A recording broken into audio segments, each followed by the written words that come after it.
네, 오늘은 종들아 상전들아 라는 제목으로 하나님 말씀 나누겠습니다.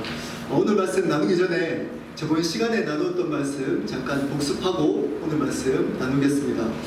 저번 시간에는 부모님들이 자녀들에게 어떻게 대해야 될지에 대해서 나누었습니다. 여러분, 일주일 동안 부모 여러분, 자녀들에게 어떻게 대하셨나요? 내용을 기억하는 것도 중요하지만 그 내용을 가지고 살아가는 것이 더 중요합니다. 첫 번째, 어떻게 해야 된다고? 상처를 주지 말라라고 말씀을 드렸습니다. 노엽게 하지 말라의 의미는 자녀들이 노를 품고 살지 말게 해야 된다라고 말씀을 드렸습니다. 육체적으로, 언어적으로 학대하면 안 된다라고 말씀을 드렸습니다. 두 번째는 말씀으로, 하나님의 말씀으로 양육해야 된다라고 말씀을 드렸습니다. 그러려면 부모님들이 먼저 하나님의 말씀으로 양육되고 그것을 흘러보내는 삶을 살아가야 된다라고 말씀을 드렸습니다. 자, 오늘은 일터에서 어떻게 그리스도인으로 살아가야 될지, 성령 충만한 사람은 일터에서 어떻게 살아갈지에 대해서 나누도록 하겠습니다. 종들아 상전들아 라는 제목으로 말씀 나누겠습니다. 오늘 말씀을 보면 종들아 이렇게 시작합니다. 5절에 그렇다면 그때 당시에 어떤 제도가 있었다는 거죠? 노예 제도가 있었다는 겁니다. 여러분, 노예 제도는 하나님이 기뻐하시는 제도일까요? 아닐까요? 사람이 사람을 종으로 여기며 살아가는 제도는 하나님이 기뻐하시는 제도가 아닙니다. 자, 그런데 성경은 이렇게 얘기하고 있지 않습니다. 종들아, 노예 제도를 없애버려라. 사회를 바꿔라. 사회를 개혁해라. 라고 이야기하지 않습니다. 노예 제도가 하나님을 기쁘게 하는 제도가 아님에도 불구하고 그 얘기를 하고 있지 않습니다. 5절에 어떻게 시작하고 있죠? 제가 읽겠습니다. 종들아 두려워하고 떨며 성실한 마음으로 육체의 상전에게 순종하기를 그리스도께 하듯 하라. 여러분, 그냥 성경이기 때문에 읽혀지잖아요. 근데 자세히 보십시오. 종들에게 너희들은 합당한 대우를 받고 있지 않기 때문에 그 노예 제도를 개혁해라 라고 요구하고 있지 않다는 겁니다. 성경은 사회를 바꾸는 이야기를 하고 있지 않습니다. 제가 철이 없을 때 대학교 때 데모를 했습니다. 굉장히 의로운 행위라고 생각하고 노조 만드는 것, 그리고 반발하는 것, 이런 것들이 멋있어 보일 때가 있습니다. 심지어 그리스도인들도 그것을 괜찮다고 하는 분들도 있습니다. 여러분, 성경은 그리스도인은 사회개혁자가 아닙니다. 아닙니다. 포커스가 거기에 있지 않습니다. 그 안에서도 충분히 그리스도인으로 살아갈 수 있다는 것을 가르치고 있습니다. 사회의 부조리함에 있었어도 중요한 것은 복음을 바르게 안다면 그리스도인으로 살아갈 수 있다라는 것을 가르치고 있습니다. 복음으로 삶을 변화되는 이야기를 하고 있지, 복음으로 사회를 개혁하는 이야기를 하고 있지 않다는 겁니다. 네, 더 이상 얘기하지 않겠습니다. 이 부분에 대해서 생각이 다를 수 있기 때문에. 그러므로 여러분, 종들에게 요구하고 있습니다. 어떻게 하라고요? 순종해라 그리스도께 하듯. 자, 여기서 종은 지금으로 말하면 어떤 사람이라고 적용할 수 있을까요? 일터에서 샐러리를 받고 월급을 받고 지내는 종업원들을 이야기할 수 있습니다. 자, 그러면 여러분, 종업원으로 지내는 분들은 어떻게 성경은 하라고, 일터에서 하라고 요구하고 있는지를 한번 보시기를 바랍니다. 첫 번째입니다. 첫 번째, 어떻게 해야 된다고 말씀하고 있죠? 관로에 뭘 넣으면 될까요? 주님께 하듯 해야 합니다. 5절부터 7절입니다. 5절부터 읽겠습니다. 종들아, 두려워하고 떨며 성실한 마음으로 육체의 상전에게 순종하기를 그리스도께 하라. 그리스도께 하라. 여기서 두려워하고 떨며, 대상이 누구를 두려워하고 떨라고 얘기하는 걸까요? 옆에 주인을 보고 두려워하고 떨라고 얘기하는 걸까요? 아닙니다. 거기에 관로를 쳐서 넣어야 됩니다. 하나님을 두려워하고 떨며 합니다. 하나님을 두려워하고 떨면서 일을 하랍니다. 주인 눈치 보면서 일을 하는 게 아니고 하나님을 경외함으로 일을 하라는 겁니다. 자, 종업원이 일터에서 자유함으로, 그리스도 안에, 진리 안에서 자유함으로 일할 수 있는 방법을 가르쳐주고 있습니다. 어떻게 해야 된다고요? 하나님을 두려워하고 떨면 사람을 두려워하고 떨지 않는다는 겁니다. 사람을 두려워하고 떠는 존재가 그리스도인이 아니라는 겁니다. 그리스도인은 하나님을 두려워하고 떨며 직장에서 일을 해야 한다는 겁니다. 그럴 때 사람에게 떨지 않는답니다. 두려워하지 않는답니다. 묶이지 않는답니다. 이 사람이 나에게 월급을 주는 자이기 때문에 두려워하고 눈치 보지 않을 수 있다는 겁니다. 그리고 어떤 마음으로 하라고요? 성실한 마음으로 하라는 겁니다. 주인이 보든 안 보든 하나님 앞에 성실한, 충성되게 하라는 겁니다. 하나님 보시기에 합당하게 일을 감당하라는 겁니다. 주인이 없을 때와 있을 때를 똑같이 하는 것을 성실함이라고 합니다. 주인이 있을 때와 없을 때 하나님 앞에서 하는 것을 성실한 마음이라고 합니다. 그렇게 일을 하라고 얘기합니다. 그러면서 이렇게 얘기합니다. 육체의 상전에게 순종하기를 그리스도께 하듯 하라. 일을 하는 방식을 명확하게 제시합니다. 쉬울까요? 쉽지 않습니다. 저도 15년 정도 종업원으로 일을 했습니다. 주인 있을 때와 없을 때와 똑같이 하기가 쉽지 않습니다. 쉽지 않습니다. 어떤 사람만 그 일을 감당할 수 있다고요? 하나님을 두렵고 떠는 사람들만 성실함으로 일을 할 수 있습니다. 그것을 하나님이 원하신다는 겁니다. 종업원들이. 그리고 6절입니다. 6절 7절입니다. 눈가림만 하여 사람을 기쁘게 하는 자처럼 하지 말고 그리스도의 종들처럼 마음으로 하나님의 뜻을 행하고 기쁜 마음으로 섬기기를 주께 하듯 하고 사람들에게 하듯 하지 말라. 한 번 더 5절을 길게 반복합니다. 설명하면서 눈가림을 하여 사람을 기쁘게 하지 말랍니다. 여기 사람이 누굴까요? 주인입니다. 너무 놀랍지 않습니까? 종업원 보고 주인을 기쁘게 하지 말게 하랍니다. 하나님을 기쁘게 하라는 겁니다.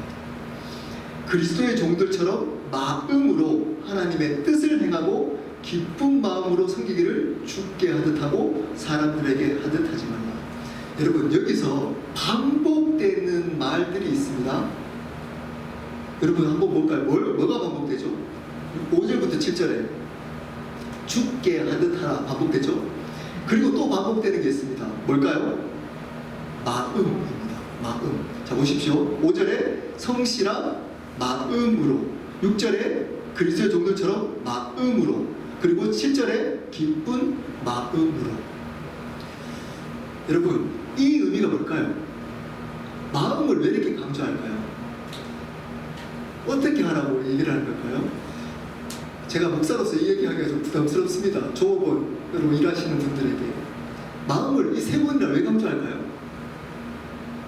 생명은 어디서부터 나오죠? 성경은 마음으로부터 생명이 남이라 이렇게 얘기합니다. 생명은 마음으로부터 남이라. 너는 마음을 다하고 뜻을 다하고 목숨을 다하여 너 하나님 여호와를 사랑하라. 마태복음 22장에 나오는 말씀입니다. 하나님을 사랑할 때 사랑하는 사람은 마음으로 일을 한다는 겁니다. 자, 그 말은 무슨 말일까요? 목숨을 걸고 일을 한다는 겁니다.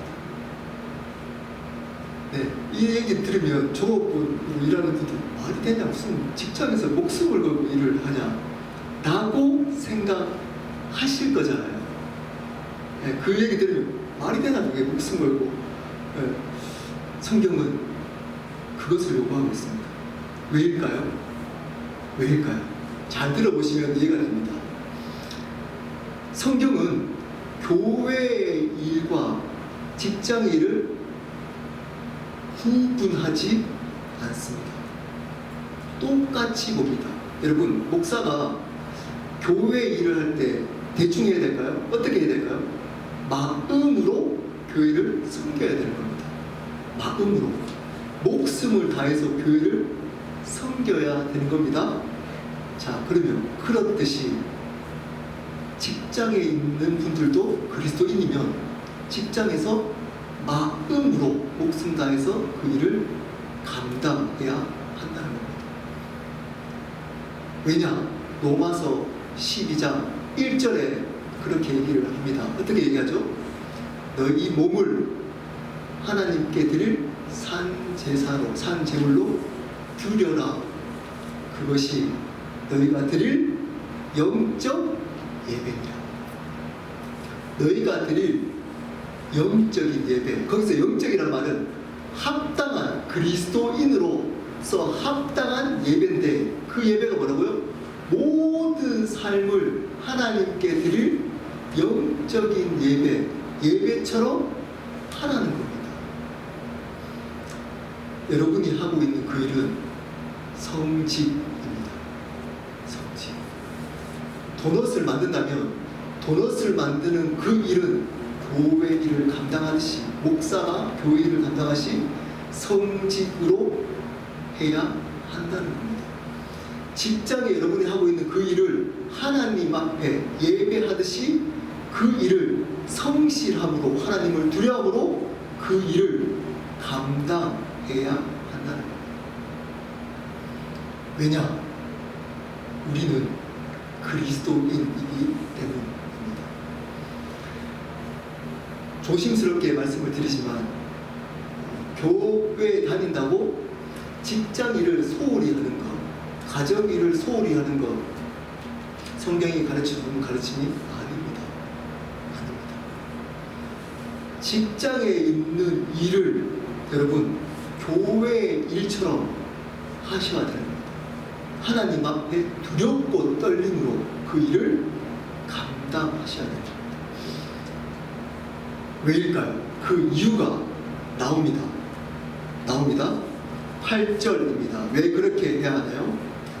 하나님께 보상받을 것을 알기 때문입니다. 8절 읽겠습니다. 이는 각 사람이 무슨 선을 행하든지 종이나 자유인이나 주께로부터 그대로 받을 줄을 알미라. 여러분, 놀라운 말씀입니다. 어떤 얘기를 하나요? 너의 모습이 어떠한 모습이 있든지, 종으로 있든지 불합리한 모습으로 있더라도, 또는 자유하게 편하게 있더라도 주께로부터 그대로 받는답니다. 일을 할 때에 어떤 태도로 했느냐에 따라서 그대로 받는답니다. 자, 여기서 잘 이해를, 받다 할 때 이 받다가 원어에 미래 시제로 되어 있습니다. 앞으로 그 일 때문에 미래에 어떤 것을 받는답니다. 어떤 것일까요? 그 앞에 상급입니다. 그러면 그 미래는 우리의 이 땅에 사는 미래일까요? 아닙니다.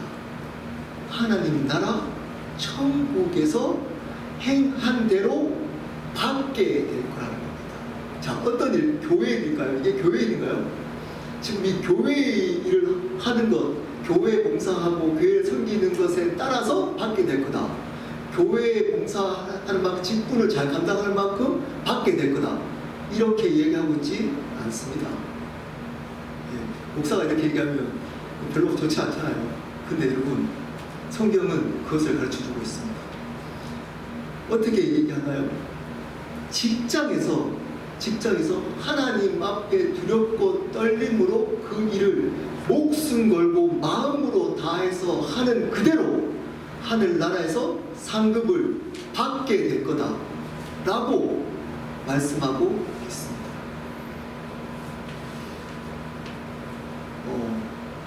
여러분, 이 말씀을 귀담아 들을 필요가 있습니다. 우리의 예배는 여기서 시작되는 것이 아니고 여기서 나갈 때부터 시작됩니다. 그 예배의 열매를 가지고 오늘 하나님께 드리는 겁니다. 여러분, 가정에서, 직장에서 죽게 하듯이 두렵고 떨림으로 지금 이 자리에서 예배 드리듯이 그 일을 감당해야 합니다. 그것대로 하나님 나라에 가서 받게 될 거랍니다. 그대로. 어떻게 했느냐에 따라서. 목사만 그렇지 않습니다. 여러분, 여러분의 삶은 서스러운 일입니다. 그 일을 설거지를 하든, 가정의 직장에 있든, 가정에서 설거지를 하든, 아이를 양육하든, 청소를 하든, 도넛을 만들든, 샐러리를 하든, 여러분, 하나님 앞에 마음으로 한다면 그것은 예배입니다. 하나님은 그것대로 나중에 상급을 주실 거다라고 말씀하고 있습니다. 그것을 안다, 이렇게 뒤에 알미라. 왜 여러분 그 삶을 안 살까요? 직장에서 대충 그냥 밥벌이야, 이건 뭐, 그리고 교회를 열심히 해야지, 이거 하고 헌금 이거 해서 헌금 열심히 드리면 되지, 뭐 이거는 그냥 시간만 때우면 돼 해서 큰일 납니다. 큰일 납니다. 알미라. 여러분, 모르기 때문에 그렇게 사는 겁니다. 그것이 성직인 걸 모르기 때문에, 하나님이 맡긴 일이라는 것을 모르기 때문에 그렇게 대충하는 겁니다. 알면 그대로 받을 것을 알기 때문에 그 일을 거룩한 일로 여기고 하나님 앞에 두렵고 떨림으로 주인 눈치 보지 않고 하나님 앞에 예배하듯이 한다는 겁니다. 종업원은 그렇게, 그리스도인들은 그렇게 살아가야 하는 겁니다. 불평하고, 왜 이렇게 주인이 나한테 월급을 안 줘? 불평하고 이렇게 그것을 뒤집고 불합리하다 라는 것을 성경은 말하고 있지 않습니다. 그 안에서 그리스도인으로 잘 살아가야 된다라고 말씀하고 있습니다. 자, 그러면 두 번째 대상이 있죠. 여기서 끝나는 게 이제 주인에 대해서 하나님이 말씀하고 있습니다. 비즈니스 하거나 어떤 일을 할 때 사업하는 사람의 주인은 어떻게 종업원을 대해야 될지를 말씀하고 있습니다. 자, 관로 안에 무엇을 하지 말아야 합니다. 이게 좀 어려울 수 있습니다. 여러분 생각할 동안 제가 묻 좀 하시겠습니다. 여러분 한번 답을 한번 달아보십시오.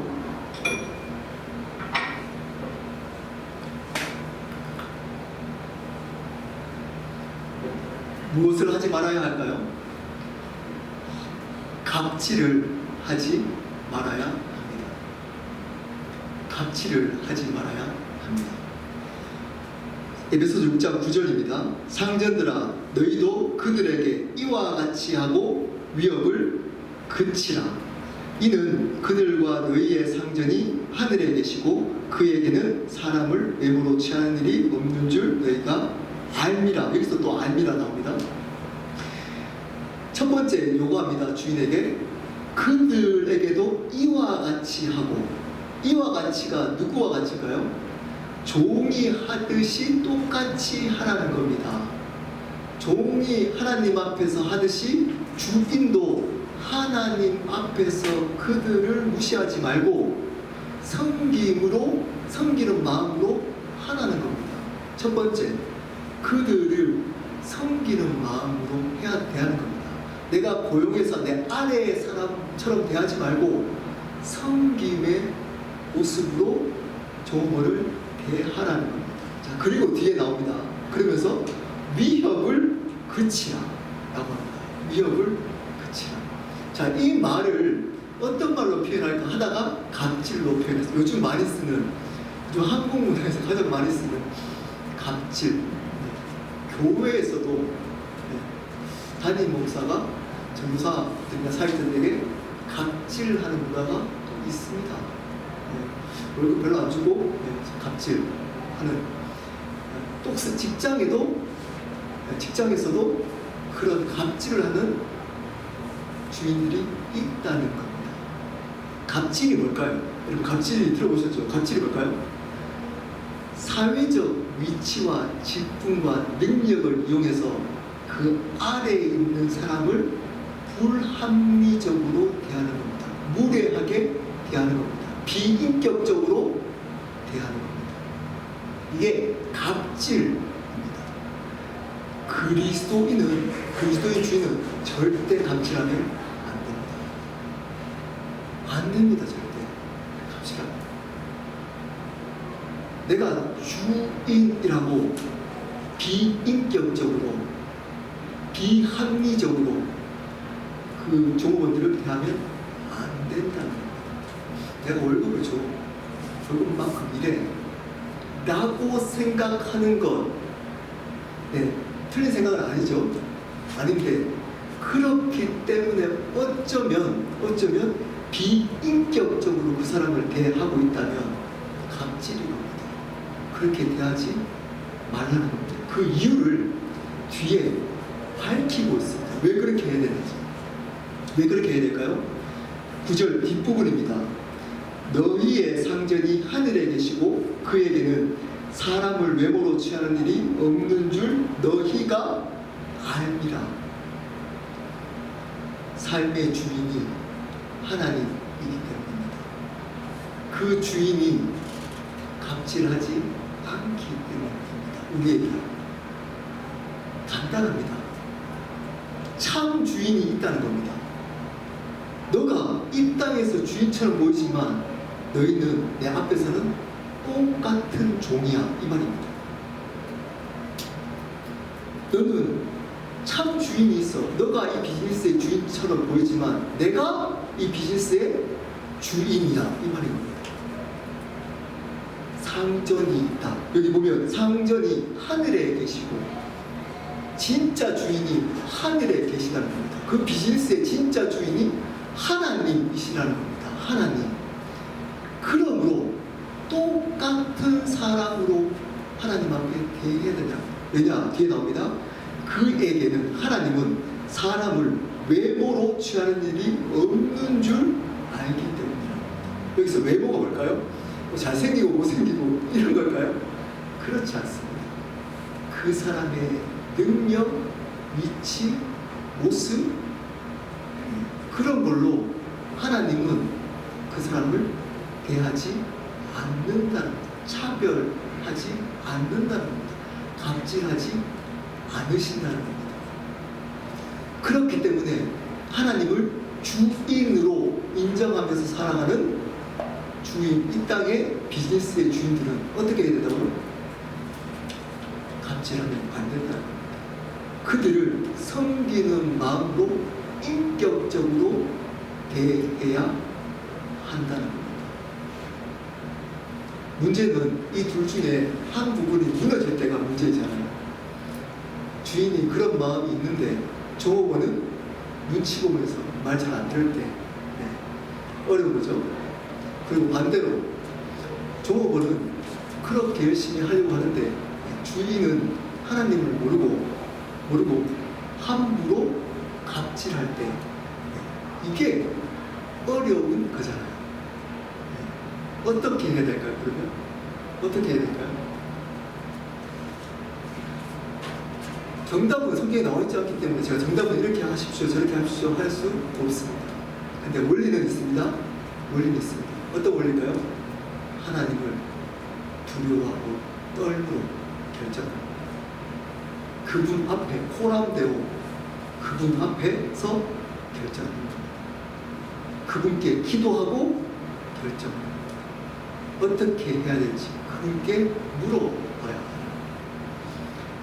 어떤 모습으로 있든지 간에 내 상황 속에 그리스도인으로 내 것을 하기로 결단해야 합니다. 그럴 때 하나님께서 역사하십니다. 그럴 때 그분이 인도하시는 겁니다. 말씀을 마무리하도록 하겠습니다.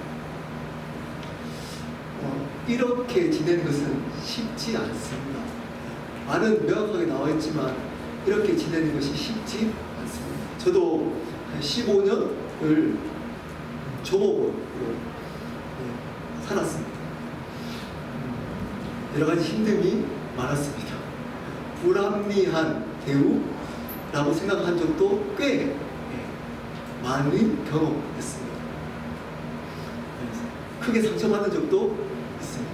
여전히 그때 그 장면을 생각하면 지금도 눈물 나려고 할 때가 있습니다. 그 상처받은 그 상처 때문에 오해받고 도둑으로 오해받고 그리고 그것을 이렇게 지적하는 분들이 그리스도인들이었습니다. 제가 보면서 어떻게 지내야 될까? 쉽지 않더라고요. 쉽지 않았습니다. 근데 그때마다 제가 결단했던 게 있습니다. 그게 뭐냐면 하나님 앞에 했어요. 하나님 앞에. 하나님은 아신다. 하나님은 아신다. 내가 하나님 앞에 살아가는 사람이다. 물론 넘어지기도 하고 실수도 하고 어려움이 있었습니다. 15년 시간을 그렇게 넘어지기도 하고 아파하기도 하면서 지내왔습니다. 남아있는 게 생겼습니다. 제가 이제 그 일을 하지 않고 지낸 지 2년 됐습니다. 2년. 어떤 힘듦인지 제가 압니다. 조부분들 살아가는 게 그리고 주인분들의 힘듦도 어떤 힘듦인지도 압니다. 그렇기 때문에 이렇게 살아가지 않아야 된다는 게 아니고 여러분 그 그리스도인의 삶을 끝까지 힘들지만 살아가셔야 됩니다. 왜냐? 그 좁은 길, 십자가의 길이 그리스도인의 길이기 때문입니다. 넓은 길이 아니고 좁은 길. 너무 힘들어, 불합리해, 반복돼, 왜 이러다 바뀌지 않을까? 여러분 그때 결단하셔야 됩니다. 그래도 나는 그리스도인으로 그분을 두렵고 떨림으로 살아간다. 조금으로 주인으로. 그 결단하면서 넘어질 수 있습니다. 실수할 수 있습니다. 아파하고 또 잠 못 이룰 수도 있습니다. 상처받을 수도 있습니다. 근데 분명한 건 있습니다. 그대로 하나님이 갚아주십니다. 반드시 주인 되신 그분이 갚아주십니다. 오늘 종들에게 요구합니다. 종업원분들에게 하나님을 죽게 하든 하나님 앞에서 하라고 얘기를 합니다. 왜냐하면 그대로 갚아주신다고 알고 있기 때문에 주인된 그리스도인에게 얘기를 합니다. 갑질하지 말고 인격적으로 대하고 섬기는 마음으로 대해라. 왜냐? 우리의 진짜 주인이 하나님이라는 것들을 알기 때문이라는 겁니다.